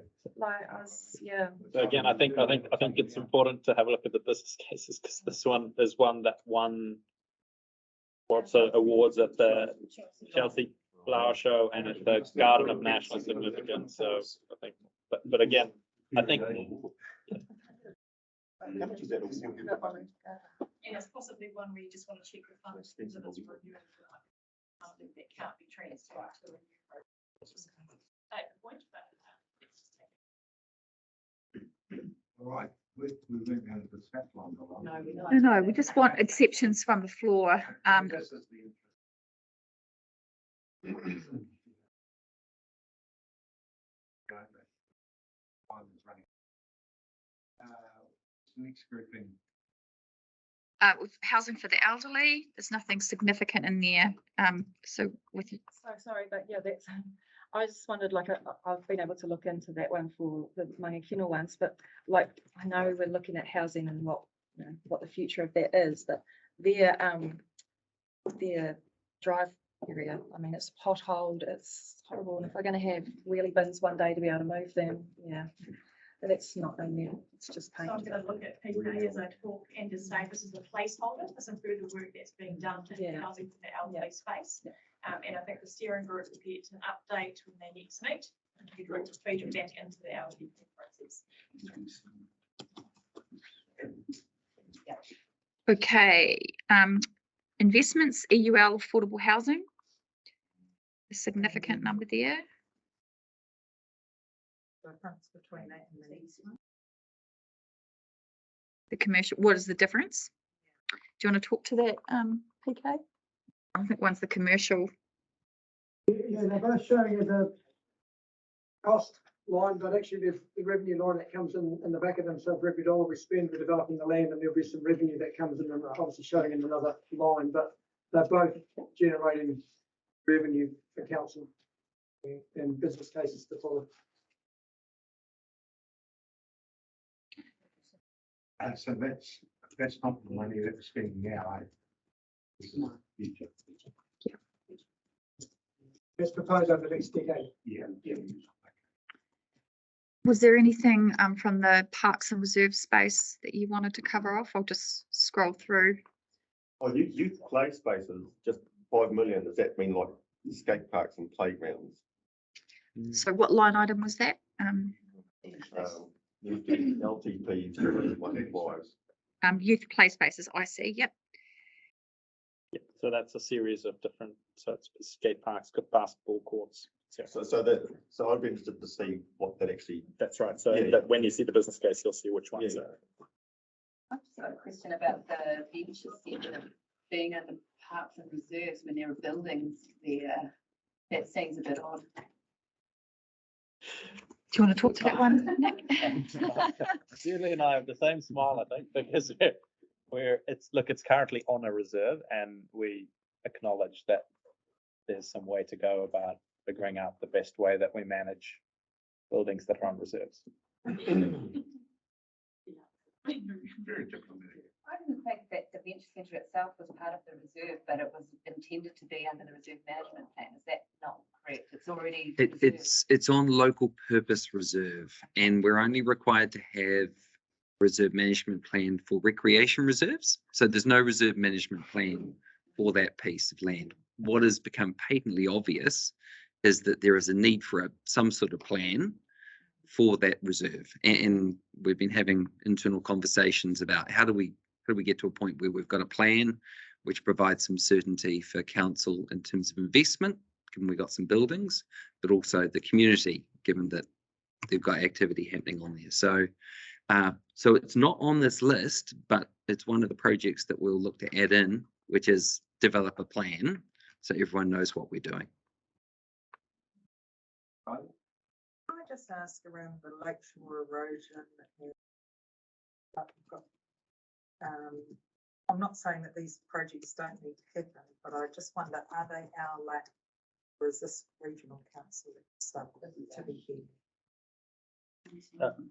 Yeah, so through the chair, absolutely, Project Watershed, Lakeshore Erosion, so that's again the total spend, and our portion of it will be part of it. Project Watershed funds 55% or 45% of it. And these are at areas where, according to the foreshore erosion strategy, where there is public interest in us preventing foreshore erosion, we have a role to act. And so these are targeted areas where either we're protecting critical infrastructure or we're protecting social infrastructure like parks, playgrounds, car parks that allow people to access the lake. Shouldn't that be WRC? So our understanding is that we have a role and WRC have a role.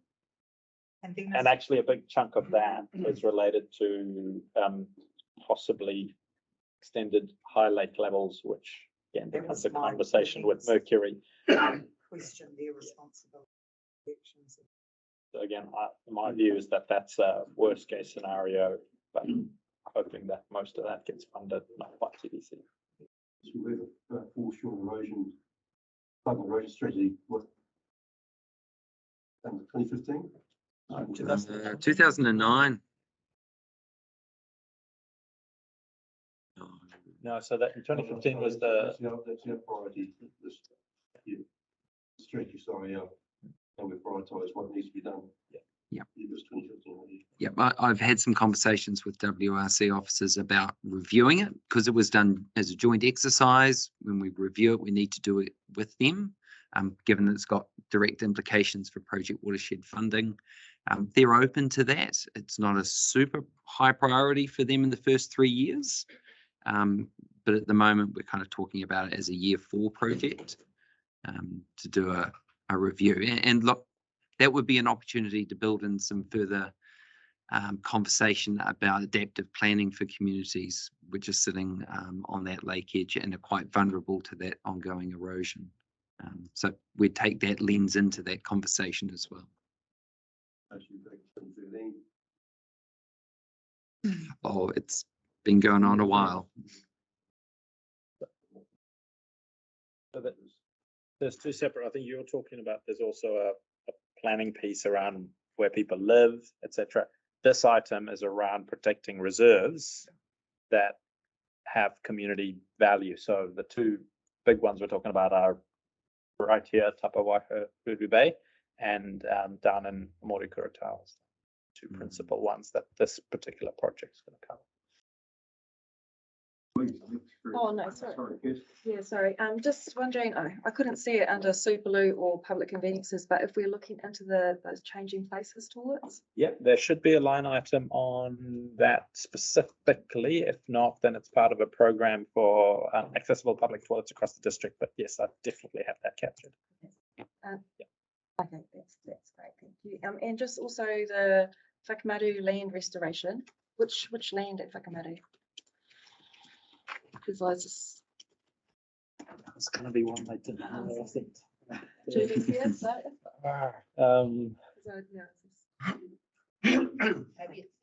Let me know. No, maybe. Yeah. Is it by I can't remember. We've got several places it could be, so I was like, where is it? Yeah. Apologies, we've been through 500 of these. Yeah, yeah. Really, Mike.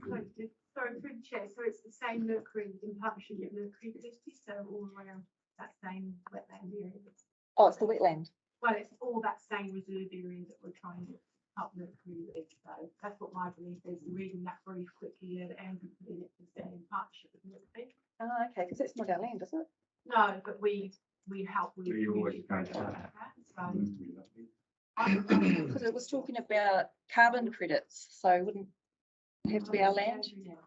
Oh no, that's fine. We'll have to come back. Yeah, yeah. Definitely, I wasn't. Yeah, sorry, I wasn't expecting this one to come up today. So I can ask a question on reserve security and safety. It's LTPO 29. That's 600 rand. Is that, for example, dealing with those homes That's correct. That's arising from, well, I think there's somewhat more complex language than dealing with the hoons, but I think it's around protection. You should take that.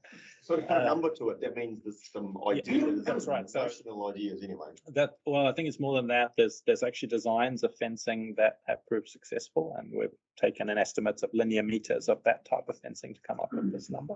Oh, I mean, and that's yet to come before it. Well, I mean, I'm just saying, we're not just going to end up with. I mean, you can stop the hoons spinning on the grass by fencing off the whole thing, but that's not necessarily what we want to do. So that's sort of decision to make. That will come through once the project's more developed. Yeah, and yeah. it has an Private pools, 700 grand, spent trade.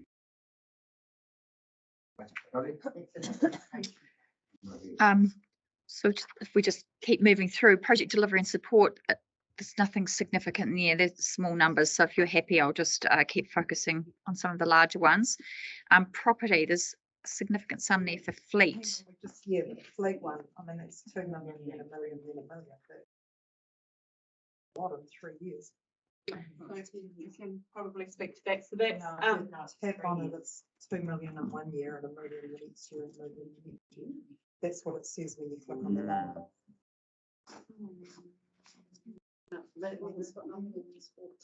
Yeah. See there? 2, 1, 1. I think it's about, do you want to? we can come back to that. I think. Is that where the descriptions are? Well, that's not closed. Or I can check the business case. Give me a second. Sarah's just going to do a little bit of research. We'll come back to that if that's okay. Yep. I think we should definitely space that out in 10 years because that space is changing all the time. So I was going to say, so it'll just be whatever the renewals are, and I'll check, but it possibly is. So executive made it very clear that we're going to have a look at how we use cars going into the new building. So potentially Deb's like, well, I know what's happening the first 3 years, but executive given direction to change things because we want to save some money in that space. Now we're not going to be based everywhere.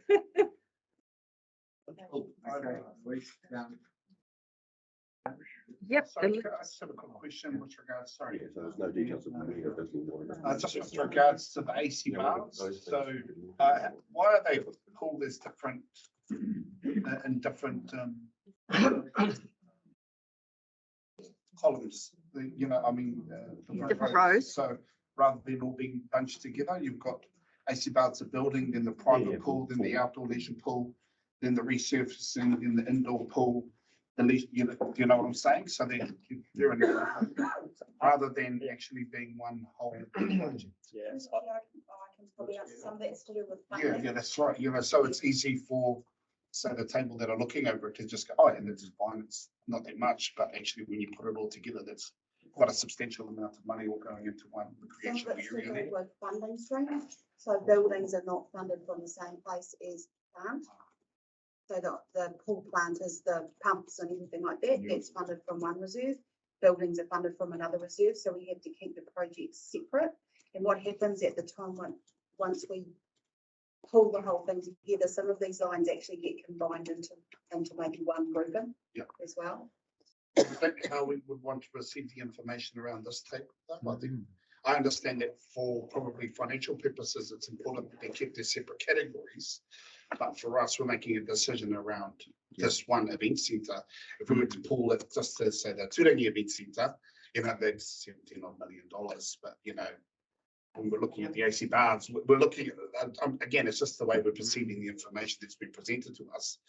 Is that, you know, you break that up, like, you know, rather than looking at, I would rather look at this one whole project, and then if we wanted to look at the intricate details of that project, then we can click on it and look at it rather than that's how it's being sectioned out as a part of the table that's presented to us. Yeah, sure, we can take that on board going forwards. And I think a number of the business cases that have been developed have taken more of that approach and pulled things together in a bit of a program of work. So you've got a consistent story. I think it's probably a oversight on my behalf because I've pulled together hundreds of lines quite quickly to try and give you the information. Yeah, so yes, perhaps could have thought a little bit more around grouping some of those renewals things together, but we can take that on board going forwards. So this sheet is a start. Just through the team, not just for first term councillors, this is really amazing how much work and information we're getting today. It is not how it's been in the past, and I really appreciate how open and transparent the staff have been, because you don't actually have to go to this level of detail. So thank you so much for investing so much time in it. Thanks, Anna. I can now address the fleet. Fleet was the case up and have a quick look. So there was the reason the fleet was weighted those first few years is because of infrastructure that needs to go in our cab to have enable the electric charging for our fleet, and then the changeover to charging. So that will be probably a project that we can apply for the green, social and sustainability lending. So yeah, that's more of a, it's called fleet, but it's more of an upgrade to that electric and putting the infrastructure in the new building. Yeah. So it's more like that. Again, is this working off that worst case scenario basis? There's quite a bit in that, and there's it includes our e-road system, our vehicle tracking and stuff, which is due for renewal. There's a couple of other things in there, so there's a few big items that have sort of fallen at the one time at the start of the LTP in relation to fleet.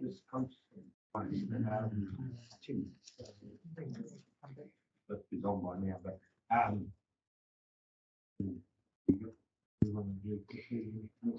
I'm happy to just take it by exception. I think we've got 10 more minutes booked in for, or 9 minutes for the for the last of the meeting. But if there's anything, and I'm also aware that you will probably want some more time to go away and absorb some of this. And once you've got some of you who haven't had access to click on the links and see a bit more of the context around some of these, but perhaps if we just take anything by exception. If I jump in here then, and stormwater's a good one. Try not to crystal ball gaze, but have a bit of plan B around Three Waters disappears or not. And assuming it's going to go, have we got a tranche of projects that we can drop in because we won't be spending this money? So the assumption with the CapEx program is that Waters is in. I know that for 10 years. Yeah. But we've got a plan B. Sorry, I can probably address that in part. Obviously, the Waters revenue is about a third of our revenue. So when you take that revenue out, you'll probably find you don't have a heap of capacity to add more in. So if you had a look at the ratios there, we can provide that information later on. This is with Waters in, but as we get closer to the time, we'll actually either drop it out or we won't. But we will also provide you with some Waters modelling as well around that potential capacity with debt. But just keeping in mind, it's looking likely that we won't get paid our debt for 5 years. Or, sorry, it'll be staged over 5 years. Yeah, no, I've read that. Thank you. I'm through the chair. Yeah, was just jumping on transport. I mean,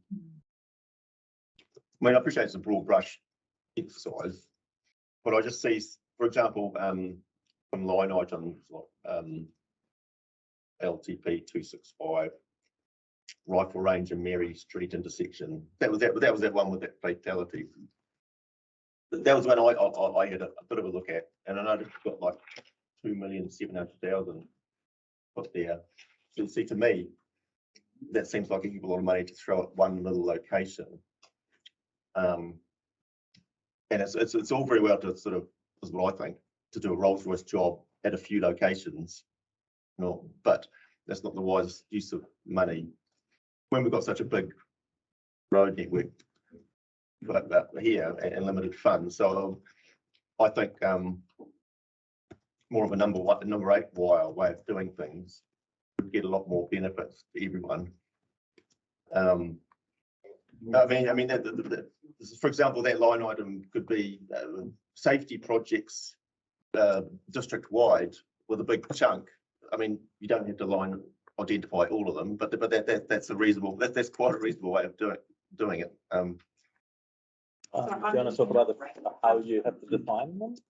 Yeah, so I was briefly going to talk about normal LTP process. So obviously, as the team said, you will get detailed business cases.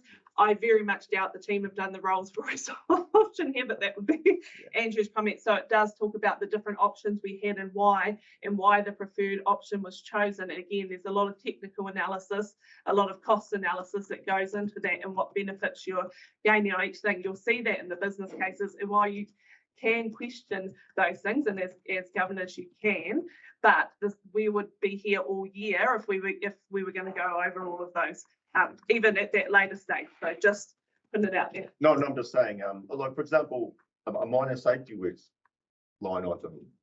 Is there a lot? I didn't see a line item for that. That doesn't cover everything, but that's to be decided bit by bit. So minor renewals, for example, signs are out of date or get damaged. We have a renewals budget that would address all of those. No, I mean, for example, well, I don't know if it's still called that minor safety works budget, where you'd be doing spending. You might do it on 23 projects. Yeah. The question is, to what level of extent do we actually have detail? Yeah, behind yeah, those? more or less. And so basically, the minor safety program, we will have a list of projects that make up that. And for the LTP, we cannot put just a figure in and get audited about what sits behind that figure. So I appreciate you're looking for flexibility, but we do have to demonstrate the assumptions that are made up. But you wouldn't put 10 years worth of little local improvements in there. Surely you don't need to put that much detail. This seems extraordinary to me. So I just want to address that audit. So when we're audited, right, it's different than actuals, because in actuals you've got actual expenditure and actual number. When they're auditing a plan and that future stuff, we have to have a lot of detail in those business cases for audit to assess that we've done our job in putting together accurate document that represents what we've got in the plan, what we've got in our asset management plans, what we've got in our financial strategy and other strategic documents. So a lot of work goes in from audit, looking at those business cases to assess whether they will sign off our LTP consultation or not as an accurate representation of the next 10 years of planning. So hang on, this is a process question, and respectfully, can we take it offline? If you don't understand the process, have the conversation. We're going through the line items and we've already run out of time. So again, understanding how we got to where we are, take it offline and get some understanding. But in the meantime, can we stick to business? There's just two that I was concerned about. We've got, and look, I'm sorry, perhaps I've missed somewhere in the process. Wairake Village, there's money in here for Mangakino, for Turangi, for Kinloch. There's nothing. It's pretty sad out there. I just think there needs to be something in the long-term plan about a bit of a revitalisation of the village. And another intersection, just because there are intersections listed here, the Acacia Bay Norman Smith Street intersection is starting to create some serious issues, and I think it needs to be included there somewhere. And I'm sorry I didn't realise that we had an extra 30 minutes added on, so I have another meeting that I now have to be part of. Thanks, Kai.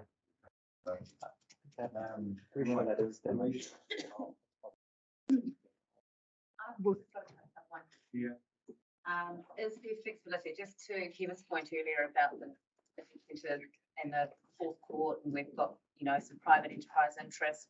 On Delaney Park project, there's going to be some crossover. Is there scope to be able to move that funding around to where it needs, where it falls, I guess, because it might not be that we go ahead with the Union Centre because we've got the support provided for us, and with that little bit of money left over, and we've got quite a substantial amount of work we're looking at the Delaney Park side of things. Is there flexibility to move that, given we have to be so precise? Do you mean now or after? After adoption. After adoption. I don't know. First termer. Let me understand the process. Yes, so there's a couple of, obviously we've talked about the annual plan process and having that yearly process to be able to do significant things. If it's more of a minor movement between budgets, that's probably not going to be deemed as significant, something you can just do, and you can also make decisions along the way. So like our unbudgeted expenditure and transfers of budget, which we'll do through the forecasting process, we can do that as well. Again, it comes back to the significance of engagement policy and what's deemed significant to whether you'd have to go back out to the community or not. But yes, we have flexibility.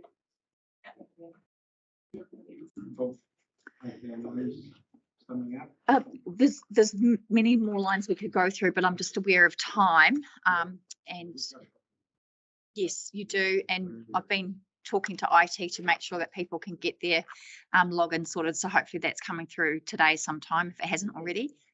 Yeah, great. Document like this, click onto the big long thing. I can work on that in the next. I think probably not at this stage of the process. The next stage is putting it into the finance system, starting that modelling. We will come back to you. This is not the last time we'll talk to you about CapEx. There'll be probably several other points, but once we put that in the finance system and start to get some modelling out, because stuff will move in the business cases and potentially projects might move as well. So yeah, I mean, yeah, Louise, I mean, you can get stuff to them that we've got current state, but I do think it's probably a little bit later on in the process. Yeah, I mean, yeah, it's up to you, I suppose. You know, if you take them with the flexibility that things might move and change, and the numbers, you know, will adjust potentially as that modelling continues. But I think there might be useful background information around what we're trying to achieve, and a bit more detail around locations to give you some insight. So look, I'm happy to try and get them to you as soon as possible. The information is separate from the ones you click on and link on. Yeah, the links that we've given you are very much just a high level snapshot plan on a page, whereas the business cases are, you know, 10 pages long for each of those projects and cover off optionality, risks, and a little bit more analysis around what's possible in that space. So if you're particularly interested in a project, you know, and you click on the link that we've given you already and you go, actually, there's not enough information in here for me, then, you know, we can make another piece of information available in the business case. But I will just say that we haven't gone through a full quality assurance process with that yet. We're working through that over the next month. So be patient with us if it isn't perfect in terms of, you know, how it's presented. Yeah. Yeah.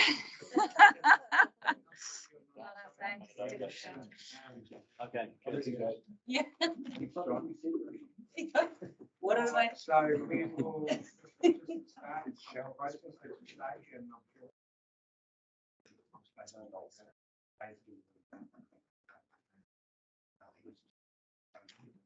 Well, Brilliant.